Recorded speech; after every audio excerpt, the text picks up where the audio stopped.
When we say we are women, we mean that we are brave, we are strong, we are capable, we are unique, we are woman to woman.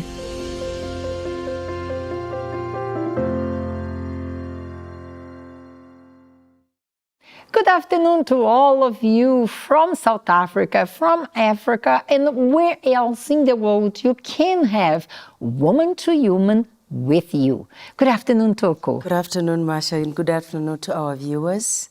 We are women, but we are also mothers. And of course, during the month of May, we have been exploring different formats of motherhood. Today, it's another one. It's a one that you are not ready for, but maybe it's exactly what you have been throughout your life. More about that shortly. But now I need to call for life hacks. What are we talking about today? I personally directly relate to that. How you say no. How do you stop being people's pleaser? And that was part of my past. So I do understand how hard it is, but it is necessary because at the end of the day you get so worn out and you don't have anything else to offer. Let us learn together.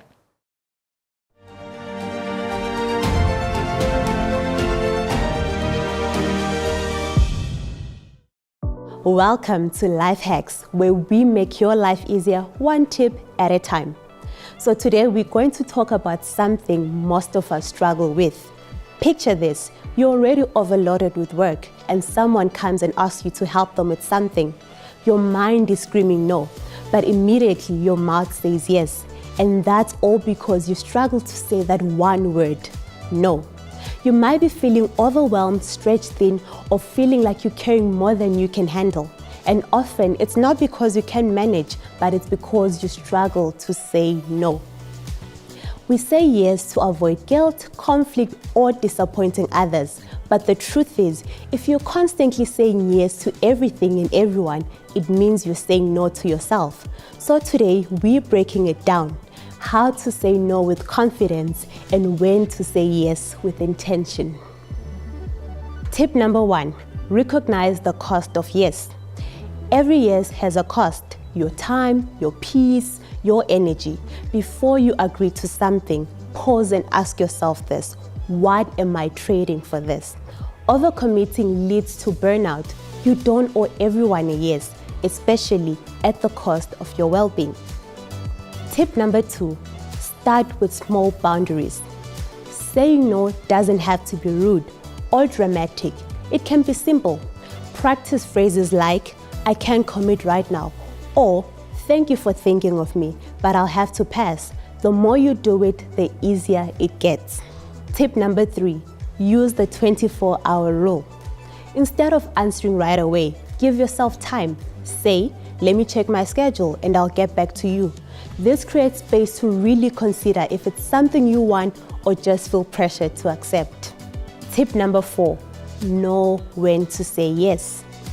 Not every yes is bad. The key is to say yes what aligns with your values, your capacity, and your priorities. If it brings you joy, growth, or meaning, by all means, go for it. If it's just adding stress, then you have to let it go. Tip number 5, drop the guilt. Saying no doesn't make you selfish. It makes you self-aware. You can care for others without having to carry everything for them. Protecting your peace is another form of self-respect. So, let's recap. Know the cost of yes. Build small boundaries. Take your time. Say yes with purpose and let go of guilt. The goal isn't to say no to everything, it's to make choices that protect your energy and support your peace. So, it's time to take the pressure off. You don't have to do it all. As a matter of fact, you were never meant to. See you next time on Life Hacks. Bye-bye.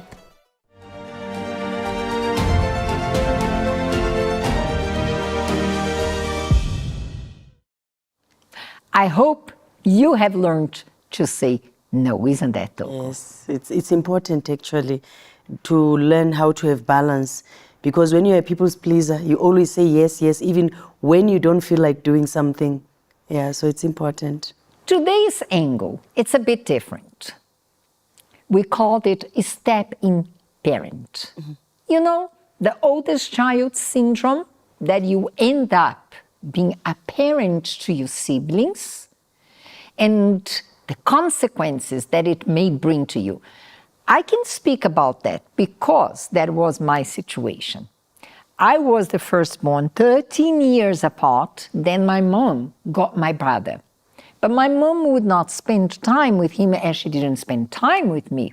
Therefore, I had to step in and cover for her absence.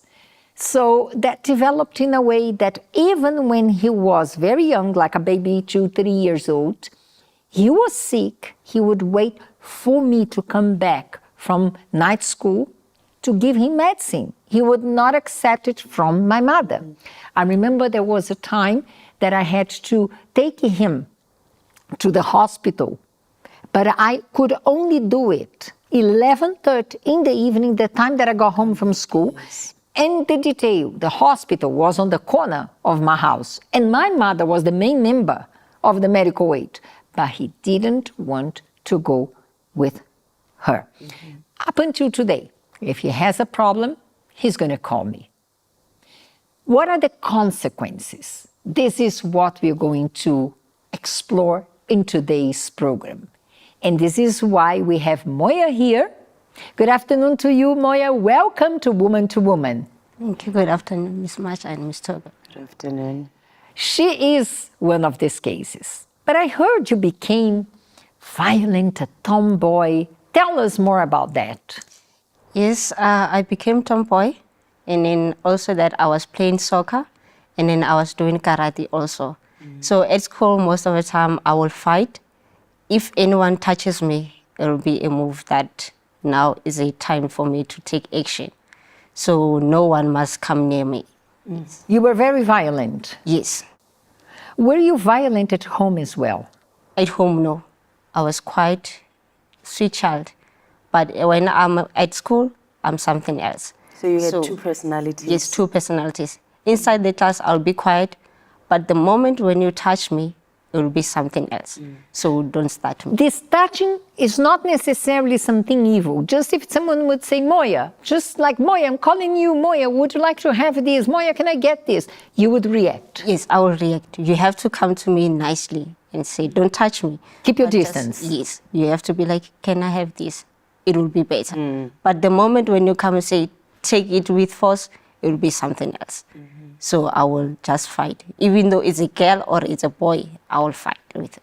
Would you channel that sort of unsettling or revolt in your soccer skills? In my soccer skills, I'll be like a happy person. Like be normal, just play, do But playing rough. playing rough. I remember when we were next to the house, we were playing. So we wanted to get the ball, both of us, with the one guy. So I tackled him, and then his ankle like just twisted. So I was like, okay, sorry, I'll play nice now. And then, What about with the karate part? Like, would you use that like to beat people? yes, Yes. yes, I will do that because I remember one time the guy was older than me. So like 5 years older than me. So he was like beating me. I ended up on top of him. Yes. So with everything, legs, fist and all that. Yes. Why did you decide to choose soccer, karate, like self-defense sports? It's because of most of the time I'll be around boys. So I never had girls next to me. So all the time they were boys. So you mean that your friends were mostly were boys? With boys. So I will be playing with them. And then after that, that's where I started to be like wearing like them. I'll wear tall jeans, like, but baggy jeans, jeans, then you'll be like, to be loose on me. What do you had against girls? No, like not really. Because like sometimes I'll be like, if I'll be with boys, I'll be like, I'm the, Tough one. the tough one. but they have to listen to me even though I'm a lady. So no boy will have to be on top of me. They have to be Just like below. you wanted to be above everyone. Yes, everyone. Though you're amongst boys, but I'm the boss. I'm the boss. Even though with the ladies, when I go to grade 8, with the ladies, they were like, okay, I'm the one who's in charge. So you have to follow me. Dominant, Yes. territorial. So if I say, all of you, you have to date, you're going to date. Oh. For me, I'm fine. So you'll command everyone to date? Yes. I'll be like, you'll date with that one. You will be with what? Matchmaker. Yes, I'll be the Dr. Love. So everyone. But you didn't want to date. No, I didn't. I didn't want to date. So that part of me going to date, it was going to be a huge problem for me when I am at home. At what age did you start displaying such characteristics? Like around 11. So 11 until 16. 11 until 16 and 17 years. Until 11, you were fine being a sweet girl. Yes. But at the age of 11, everything changed. No, like at the age, not like everything changed immediately, but it just going to like something like on and off. It's until the age of 17. 17. Yes. There must be something that triggered her to have such behavior. Yeah, definitely. And we are going to find out what is it all about just after you watch this. Can you understand some of your actions? Or maybe situations in your past caused you to behave in a certain way and you are not even aware of that. Because I believe she was not aware of where that behavior was coming from. There was a switch of which she was happy with, but something made it happen. And you shall find out just after watching this.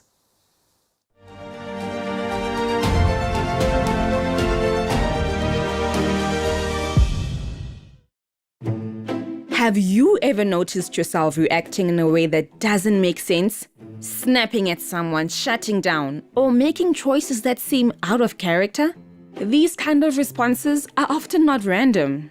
They are commonly linked to thoughts, emotions, or experiences we have pushed aside instead of dealing with directly. When we suppress something, whether it's stress, fear, disappointment, or past experiences, it doesn't simply go away. It stays in the background, influencing how we think, how we react, and how we interact with others.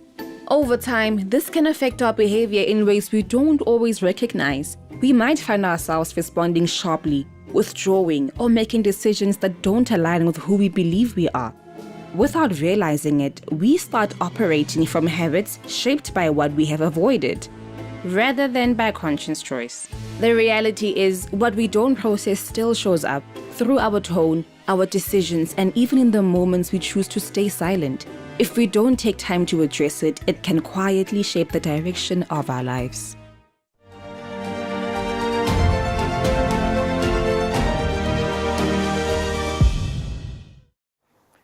So we see that with every behavior, there is a root from that. Because sometimes you don't even understand why you behave like this. But when you go to the bottom of the problem, you see that there is a root. Something triggered that. So I would like to ask you this question, Moya. Like, in everything that was happening, what was the problem? Where did it all start? What triggered that behavior in you?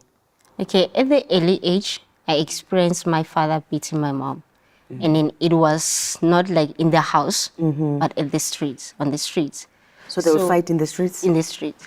So it was that time of, you know what, if a man can beat a woman, how about me beating men also? And then that thing started to have anger towards every man that is around me. So no one must come near me, and then all these things. And it happened that also even with my mom, it started to come to me also. in such a way that she will be like, when I did something wrong, she'll beat me and say, that is why your father ran away from you. So that's how it started. By then, your father had already moved out. Yes. Yes, So she would somehow blame you because your father left. Yes. So that's how it was. Like, I would be like, something like, if I did something wrong inside the house, or I did not do something, it will be like, that's why your father left you. So she will always remind you the reason your father left. Yes, and then she'll be like, that's why you're stupid, that's why your father ran away from you, something like that. And you were the firstborn? Yes, I'm the firstborn, on top of that. Yeah. How was it being a firstborn? I can say it was a life learning experience and also hard in the situation. Because sometimes I'll feel like, you know what, I have been raised as an apartheid child instead of a freeborn child. So sometimes it will be like I have a certain time of me going to home, do things, like I had a schedule of everything for me, yes. How about your brothers, your siblings? Did they have the same schedule? No, they did not have any schedule. For me, it was like that one, especially this schedule is for you. So my siblings, they did not have any schedule. And in that made me think of, you know what, my mom favors my siblings more than me. Because everything that they want, they will get it. But for me, if I say something, they'll be, we don't have money. It'll be something like, we don't have money. So. Would you take care of your siblings? Yes, I will do that. Like I have to, in the morning, I'll be like, prepare breakfast for them, to cook soft porridge for them. And after that, bath them to go to schools. And then when they come back home, they have to find food. They have to find water that is warm for them to bath. Even when my mom, she's not at home, she went to work. When she comes back home, she has to find everything ready for my siblings being bathed and then eat. And then after that, she has to find herself like with warm water for her to bath and food to eat. How old were you that time? That time I was at the early age of 9. Wow. And you were studying as well? Yes, I was studying. So you had to accommodate all those chores, plus your academics and going to school and doing your homework. Yes. Would your siblings look at you more like a mother because you were more present? Yes, because most of the time, even now, when they want something, they will come to me. So more than my mom. So sometimes they will call me, you know, we need this, we need this, we need this. I'll be like, okay, fine. And then my mom will be like, okay, Moya, they called you and then they say they need this and this and this. So your mother was comfortable with the situation that they would turn to you more than to herself? Yes, because they are more closer to me more than to my mother. So most of the time when they have any problems, because they will come to me. So if they have something to say, they will come to me and say, can you please speak to Mama and say this and this for us to get it. But how about you? Because they had you. Yes. Whom did you have to turn to if you needed some help? I never had anyone. Because it will be hard. Like sometimes I'll feel like it's useless for me to go to my mother and ask her for something because I won't get it at all. So I had no one. So you had to toughen up and deal with your problems on your own? Yes, on my own, all the time. Even though inside I'll be like down, dying, having anger, but there's some time. Tell me more about what you felt inside, the thoughts that would come to your mind when you were in that situation, cooking, cleaning, preparing everything for them, and your mother being tough on you, because if I understood well, she would beat you. Yes. She will beat me. I remember last time when I was at school. So in the house, there was a rule for me. The way you go out with your school uniform, you have to come back as you are. It can't be dirty. It can't be dirty. So one guy came inside the class with full of ink and touched my shirt. So that moment I was like, when I get home, it's going to be something else. So I had to take revenge for that time. I have to beat him And after that, when I get home, I washed it. And then I'll be like, I iron it and I put it there. When she came back from work, she'll be like, what happened to the shirt? Because it's been ironed and all that. I'll be like, no, someone touched me. And then she will be like, why did you allow him? Sure. And then she will beat me. And after that, I will be like, okay, next time, no one must touch me. So I have to be clean all the time. So inside of me, I had that anger, so like towards everything. So like if one thing that I don't see it's not okay for me, I won't be able to touch it. So even the touching part, you see that it not only like she wanted people not to touch her, but also the fear of if you touch me, my clothes will be dirty. Then when I arrive home, I'll be beaten up.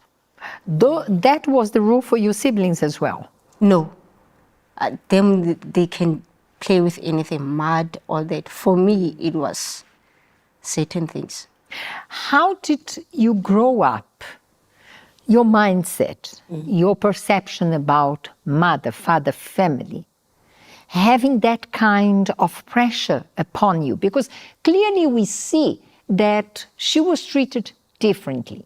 And because she was the firstborn, Toki, you are firstborn, even though you were never stepping parent, but you were the firstborn. Yes, I am the firstborn at home. A whole lot more is demanded from us. Exactly. Like we have to be the examples. Exactly. For me, it was like, for yours is similar. You had to raise your siblings. You had to raise your brother that I know very well. And for me, was protecting my sisters all the time. You know, giving them the best, so that I sacrificed for my sisters. When we are given something, I was taught that you have to give the best to your sisters. So for me, more or less was that side. Even, I don't know if you remember, Miss Mas, I gave my testimony that there was a time that, you know, it's kind of a war that came, and my father couldn't carry me because we had two girls. My sisters, they were younger than me. So I had to see myself in danger. I had to see myself. So my father had to protect my mom, and my father had to protect the two. Me, I had to be in danger and see myself. And I don't understand where this idea comes from. Because it's the firstborn. We carry the burden that we need to set the example, we need to be mature, we need to provide, we need to sacrifice. Yes. And in your case, you even got the beaten. Yes. Were you blamed by their naughty things, by their mistakes? Sometimes it'll be naughty. Sometimes it's because of I did not do the chores. Yes. So I remember one day, like I had to go and fetch water. So I did not go. So I was playing outside. So it happened that I did not check the time that today she's coming back early. So when she get home, she did not find water, and then I got pitted and I ran away. So in my mind, I thought like, if I ran away, where will I go? Which house will I go to? Who will take care of me? Who will allow me to stay with them? So I had no choice to go back home to stay with them again. But at the end, inside of my mind, I was like, no, why can't I run somewhere else, stay alone there? But I had no one to go to. So all that behavior from your mother, and of course the responsibility that was upon you for your siblings, it made you to change and become someone very violent. Yes. Were you violent with them? Would Not you with take them. on them? Not with them. But I had that thing in my mind say, when they grew up, like growing up, I'm going to beat them. You had that feeling? Yes, I had that feeling. I wanted to beat them also. So that they can feel what you felt. Yes. But everything twisted. I was like, no. So that's why you went to karate, you went to soccer, to channel your strength and to protect yourself. Yes, like being strict, Yeah. being like on the line all the time. Were you strict with them? Sometimes I'll be, even now, sometimes I'll be like, no, don't touch that. Be like this, do this. What is the age difference between you and them? Between me and my sister is 6 difference. The other one is 15, I think. And then the other one is much more, is 23. So that's why. Yeah. But at the age of 6, you're very young Yeah. Yes. to have to step in and mother your sister. Yes, because like sometimes I will have to carry her, cook. Like I remember one day I had no one in the house. So it was me and her. So we did not have food. So I had to cook, start to know how to cook from that moment. So I had to cook, I have to do everything and for us to eat. So and after that, when they came back, they'll be like, oh, now you know how to cook. So you can cook all the time. So that's how it started. Everything started. What they would, your siblings, what they would tell about you, would they sense that it was not normal? For them, it's just like, okay, it's life. We move on. So they don't take anything like personal. So they'll be like, okay, it's normal. She will do it. Not our mother. They grew up knowing that it was your job. You have to do it, you have to provide, you have to be there for them. Yes, I have to do that. They would not question the fact that you were also a daughter. No, for me, like for myself, I will be like very, very email daughter, very, very like, or something you adopted me or something else. As you will question yourself Yes. if you are adopted or not. Yes. So, but for them, it will be like, okay, she's our sister, she has to do it. So if they want food, they'll be like, can you please help us to make food and then do all these things? Were you depressed? I can say yes, I was depressed because most of the time I'll be like, I like my own space. I won't be around every people, so I'll be like isolating myself, being like, thinking like I'm shy person, but deep down knowing that I'm not. And you would channel that depression. Many people channel depression by locking themselves in their home.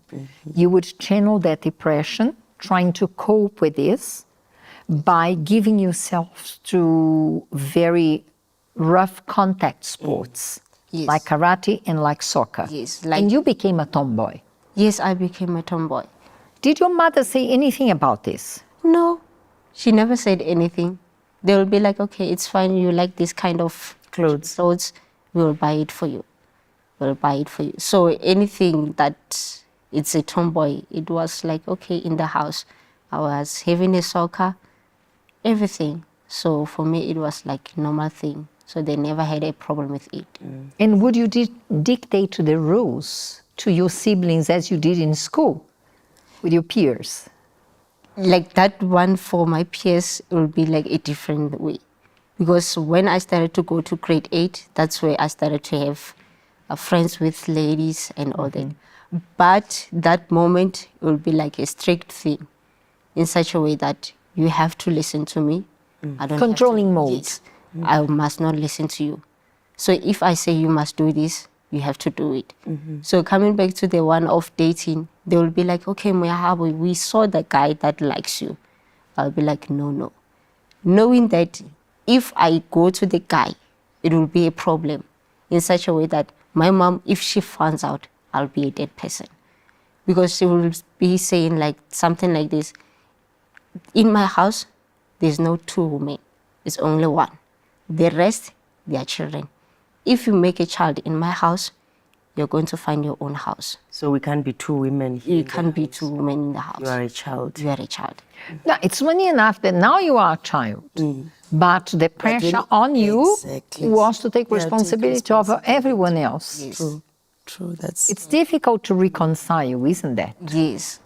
And you said that when up to the age of 17, Yes. and you finally had a breakthrough. Yes. Coming, like, I was staying with them at the rural areas. So coming to this side, So all of that was at the rural areas. yes. So at this time, like when we come to Johannesburg, so something started to change. So even though I did not change completely, so but the tomboy thing, it kept on. So it kept on after 2 years, I think 2 to 3 years, that's where they invited me to the Universal Church. So But you still came to Joburg being the firstborn, Yes. the responsible for everyone else. Yes. How many siblings? we were 3 that time, You were 3. You and 2 more. and 2 more. And you were still doing the same thing. in Johannesburg. Yes.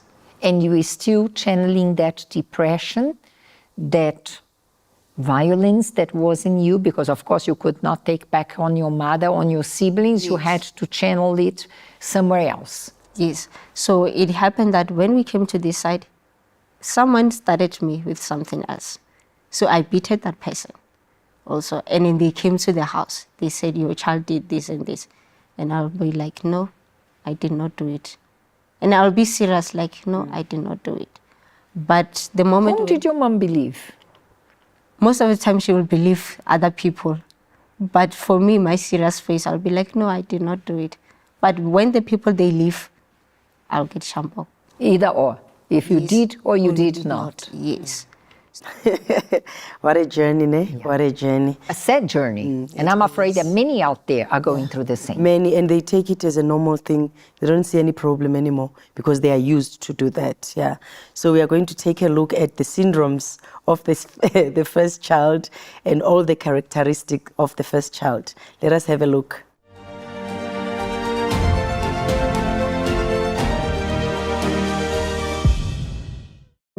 Have you ever wondered why some people naturally take charge, seem unusually responsible, or always strive for perfection? Birth order can play a big role in shaping personality, and for firstborn children, there are certain traits that tend to appear more often. Here are 9 common characteristics of oldest children. Domineering. Firstborns often take on an authoritarian role among their siblings. This behavior can develop as a way to establish control or maintain order within the family dynamic. Protective. Older children are frequently given the responsibility of looking after their younger siblings. This caregiving role reinforces protective instincts that can carry through to adulthood. Overachieving. Due to high expectations from parents and caregivers, many oldest children develop perfectionist tendencies. They often push themselves to excel in school, sports, and later in their careers. Leadership-orientated. Being the first to take on responsibility often means firstborns get early experience in leading. From a young age, they are put in situations that teach decision-making and initiative. Responsible. When something needs to get done, parents typically turn to the oldest. This constant reinforcement shapes a strong sense of responsibility that becomes part of their identity. Determined. As the first child, they often learn through trial and error without guidance from older siblings. This experience builds resilience and determination.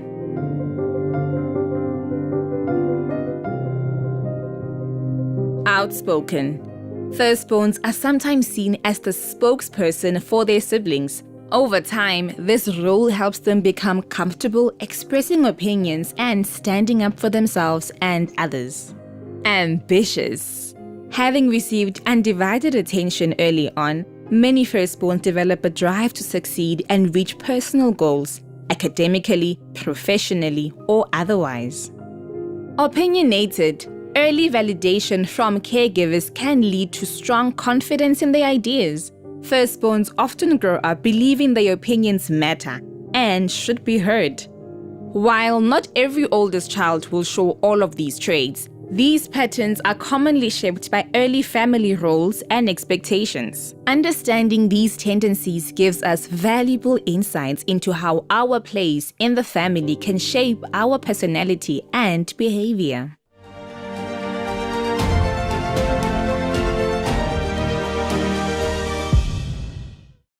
I don't know if it's a perception of Africa, but I see it predominantly in Africa, that the firstborn has the responsibility over the others, including the black tax, which we are going to leave for another episode, because that one on its own will take the whole program, isn't that? Yes, yes. But in other places as well, the firstborn has always a responsibility.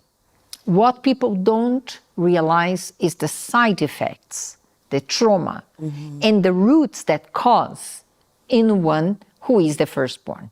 So you stopped saying that after being in Johannesburg, after 2 good years, someone invited you to the church. Was it your breakthrough?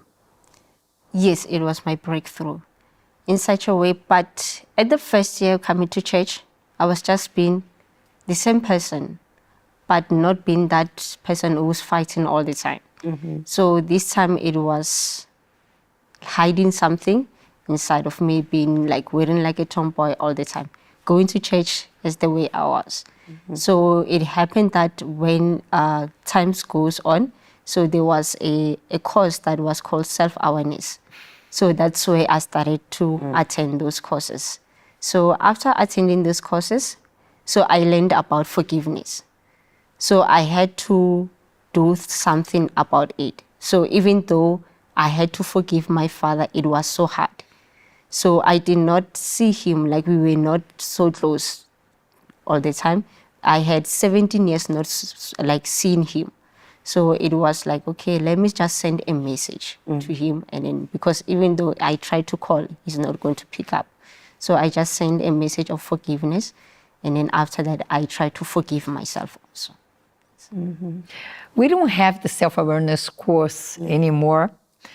However, very soon we have the good news of the launching of the book, From Wound to Scar. And it goes exactly in that direction. Of course, we are going to speak more about the book, but it's based on this process of self-healing, that the book shows steps by steps how to visit what you are not aware of, deal with that, and move to the next step.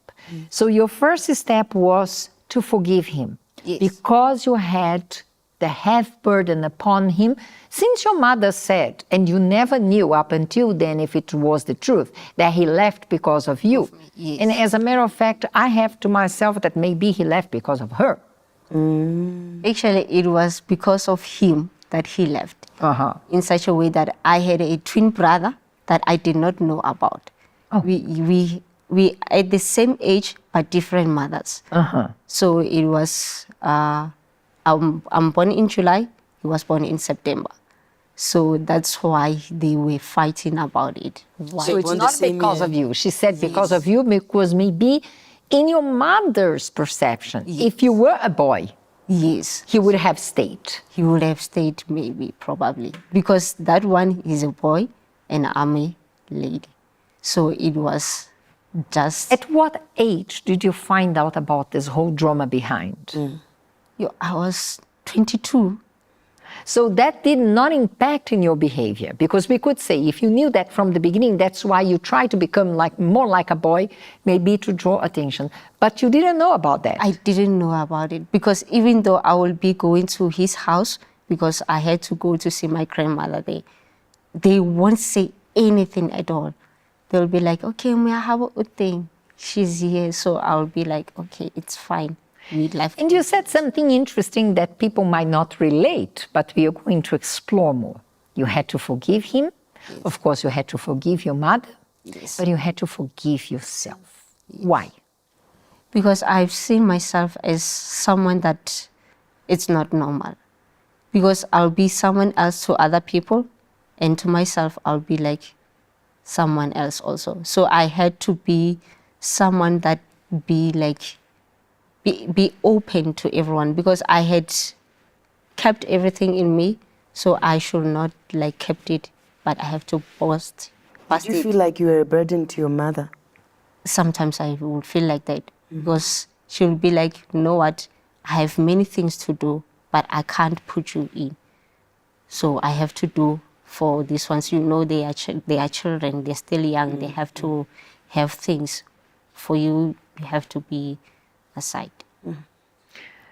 So then, going through this course, you have made amends with what happened, with your father, with your mother, with yourself. But how was still the behavior towards your siblings?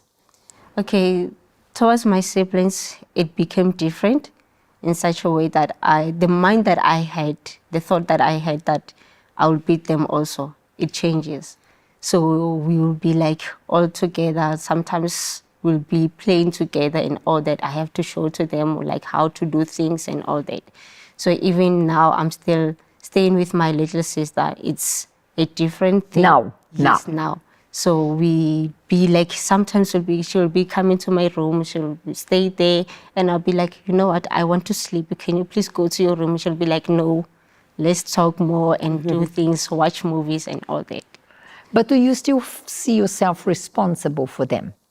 Or you have managed to separate that idea? He is your mom, he is me, your sister. Okay, I can say now she has a child. My little sister, she has a child. So now it's something like, I can say for me, for her, it's like, okay, you are a mother, you have to do it by yourself. But to the other two, I'm still thinking of taking care of them, being like a big sister towards them, like be there for them, and in whatever that they need, they have a chance to call me, and then they have to do it. So for her child, even I stay there for her to be like able to take care of the child also, like to help her with some things if she needs something. Do you recall things that you put yourself aside so that you could do for them? Yes, most of the time. Like I can, like even though like sometimes you say, I want something to eat, like bake, make feast and all that. But I'm thinking of what about the young boy who doesn't have any snack for him to eat? So I had to take everything and then to give to them. Do you still do it today? Even today, I still do it because I have a nephew, a nephew inside. So I have to be like there for him. Like even though like him and his mother, the relationship is not okay. They are always fighting. I'm there for him. He'll be like, Mama, Mama. All the time. He's calling me Mama instead of his mother. But now you are in peace with that. Yes, I'm in peace with that because I have learned that in life, there are things that you have to learn. So like as I was saying, like it's an experience of life and also it was hard. But I took it as an experience of life, that in life, there's nothing that is going to be smooth for you. So you have to keep pushing and go on. How about depression? Depression, now I don't have depression. So like I made peace with myself. Like I don't just put everything in me, but I speak. Are you still a tomboy? No. I don't think so. By the looks of it, I don't think so. No, not anymore because like even my wardrobe, it has changed. Yes. It is on top. Yeah, Yes. that's nice. We see that those who have been to that situation will always carry that responsibility. Because by experience, Toku, your sisters talk to you. Yes. And your mother is very present. Yes, yes. And you know, it's very funny, the traits of firstborns, ne? Because even when you are gone, you are no longer with them. Every time they need advice, they call you. Yeah. So you carry that, you know. They know that they can count on you, but you also have balance as a person. Yeah. You know that I'm not going to be there forever. Yeah. So they need to detach. And that's the same with me. My brother still calls me, mainly because my mother has passed for 9 years. So now he has really put me in the role of motherhood. But he knows that I have my life and I know that I can help and I can contribute to a certain point, and there are limits because I cannot compromise my work with the church, my marriage, my responsibilities because of him. And that balance is the Holy Spirit that brings to us. Now the question is, how did you, Moya, manage to survive that hardship and that situation and be standing on your own? We are going to find out that with God's pointing this. Let us go to the book of Isaiah, one of my favorites, though the book of Isaiah is very difficult for reading. But I normally say it's a love letter from our Father to us, God Father to us. Isaiah 26, verse 3 reads like this: You will keep him in perfect peace, whose mind is stayed on you, because he trusts in you. Isn't that very unfair to expect that a child would step in as a parent and having to look after siblings when she or he was a child on his own. But these things happened. It happened to Moya. It happened to me to a certain proportion. It happens to many around. How do we stand? Trusting in God. Up until Moya did not have God, she was living in a turmoil. And you saw, she looked for ways to channel her anger, her uncertainty. She chose very rude or contact sports to channel the anger and also to stop people from touching her because she would pay a dear price with her mother. From the moment she came to God, from the moment that she had that experience with God, she learned to trust in God. I learned to trust in God. And one thing that happened, we took away from our shoulders the responsibility of solving everyone's problem. Because as a matter of fact, in her case, in my case, the circumstances made us to step up and be responsible.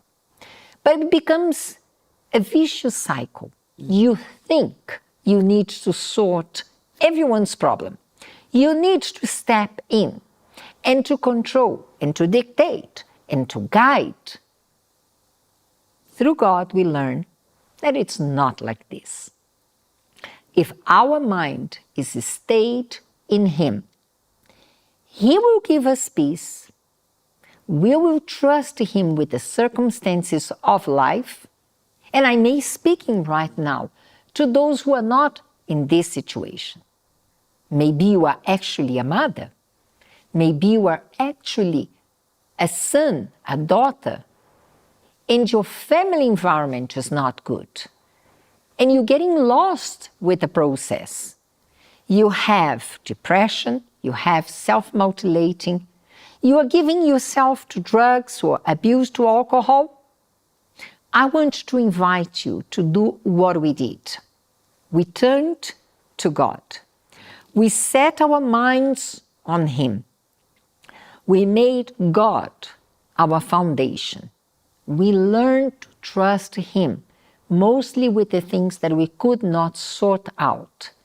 And He gave us peace. That is what God wants to do for you. Of course, we carry here always these side effects or have to step in. Toko will always be the firstborn. Yes. Moya will always be the one that the siblings will turn to. Yes. I will be the one that my brother, my sisters will turn to. But we learned balance. And that is what we want for you. Toko, what it all means. What it all means, the balance part is both for parents and the firstborns, because parents sometimes they run away from their responsibilities and throw their responsibilities to their children, especially the firstborns. So we are not here saying that your children or your firstborn should not help you with house chores and other things in the house, but you need to have balance, understanding that this is a child as well who needs care and help, not a mother. And also to the firstborns, you know, it's very important for you to understand that you cannot be in control of everything. You can't play the mother part, because if you are not careful, you will take this to your marriage. You will take this to your marriage. I've seen it in my marriage, because for me, I was used at home to give orders to my sisters. This is what you have to do, because that's what I was taught. And then I would tell my husband, order of this time we do this. And he felt like I am being his mother until the day he uttered the word that I am not your son. So I carried that. I wasn't doing it with bad intentions or wanting to be a mother to him. I just thought that, okay, I'm helping him. So I had to learn balance. So this is very important. She mentioned about self-awareness course, and we don't have it now. But be aware, self-awareness. Be aware of your emotions because they are going to embarrass you. Be aware of everything that triggers you because if you are not aware of who you are going to embarrass yourself at the end of the day. You were trained, Toko, as I was trained to make decisions. Yes. And to guide, do this, do that. Moya had to step up and do everything from providing, caring, up until today. We don't know the situation of those who are watching us, but I'm sure we are speaking loud to many today. Yes. Where to go, what to do, how to find this balance. Remember what we read? Is stay in God. And this is what we're going to do by asking for His direction. I invite you to pray with us. Our Lord and our Father, we are your firstborns because you look at us as each one of us is special to you. We are children of yours and you know how to administrate our needs and to deal with each one of us with equality. But we human beings, we are so limited, my Lord. And I am sure right now we find mothers out there who are regretting their past decisions. They are confronted by the fact that maybe they did the same. Not knowing much, they cast upon the firstborn the responsibility over the others. And I also know that we have men and women who may be watching, and it's like we are telling their story. And we're talking about their side effects, how they have perceived life because at a very young age, responsibilities and demands were put upon them. And Lord, now they don't know how to deal with that. They want to live a life for themselves, but they cannot because they cannot forget that there are those who are depending on them. They want to build something different. They want to prioritize themselves. But those circumstances have trained them to always prioritize others. Father, let us learn from you. You know how to prioritize each one of us, and we cannot even count how many you have learned to prioritize each one of us individually. So, my Father, reach out to those who are now dealing with regrets, those who can't make a decision, those who cannot think about themselves because they lived a lifetime taking care and providing for others. Reach them out to them and let them know that if they turn to you and they trust you, you will bring to order. You're going to bring to the right perception every situation. So we give in your hands mothers. We give in your hands firstborns. We give in your hands siblings who may be up until today. They never realized. They also looked at the oldest daughter or son as having the responsibility to take care of them. And they never imagined that it was such a burden. Help them to find balance and to rewrite a story to bring peace to this family. This is what we pray in Jesus' name. Amen. Amen. So you are blessed, and we thank you, Moya, for having come in here and sharing your story. Most importantly, that you were able to forgive. Because when you forgive, you give yourself a new chance in life. Next week, we are going to carry on, Toko, with more interesting topics, sometimes a bit deep. Different angles on motherhood. Not everything it's party, but everything works for the good of those who believe in God. So it's working for your good. Until next week, God bless you all. Bye-bye. Bye.